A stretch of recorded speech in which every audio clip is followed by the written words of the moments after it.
The letter was short, but it broke every heart that read it. I'm scared to go alone. It was written in a shaky hand by a 9-year-old orphan girl, left at the doorstep of a biker bar.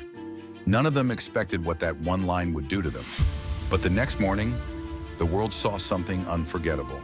Her name was Lila. She'd lost her parents in a car crash 2 years ago. Since then, she'd bounced from one foster home to another. Always scared, always alone. Her school trip was scheduled for the next morning, a long walk across town. But no one volunteered to go with her. So that night, clutching her little teddy bear, she wrote a letter and slipped it under the door of the Iron Wolves MC clubhouse. Low hum of engines, morning light through dusty bar windows. Rex, the leader of the Hells Angels chapter, found the letter first. He was a rough man, covered in tattoos, the kind who'd seen too much of life's darkness. But when he read that single line, his eyes softened. "Boys," he said quietly, holding up the note, "we've got a little girl who thinks she's got no one." Silence filled the room, until one biker muttered, "Not anymore." Montage of bikers gearing up. Leather gloves, helmets, jackets with Hells Angels patches. By dawn, 30 bikes lined up outside the clubhouse, chrome shining in the morning mist.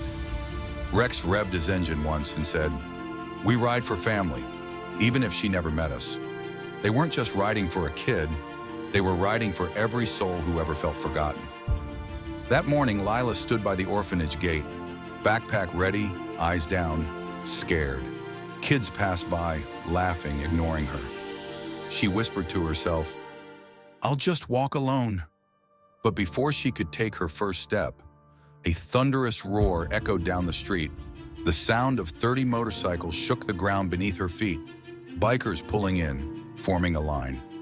Cars stopped, people turned, and there, in front of the orphanage, 30 Hells Angels parked their bikes in perfect formation.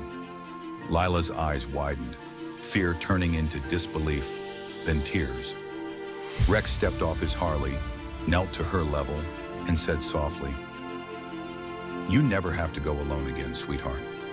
The bikers walked her all the way to school, not to scare anyone, but to protect her.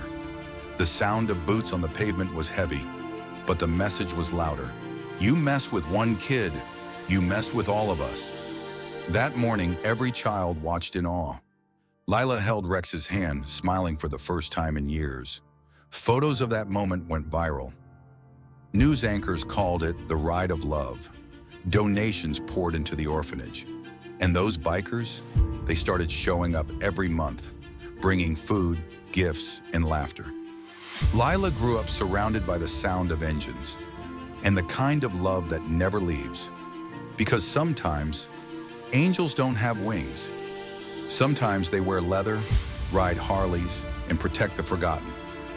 If you believe kindness still exists, like this video, subscribe for more real stories of humanity, and remember, you're never alone.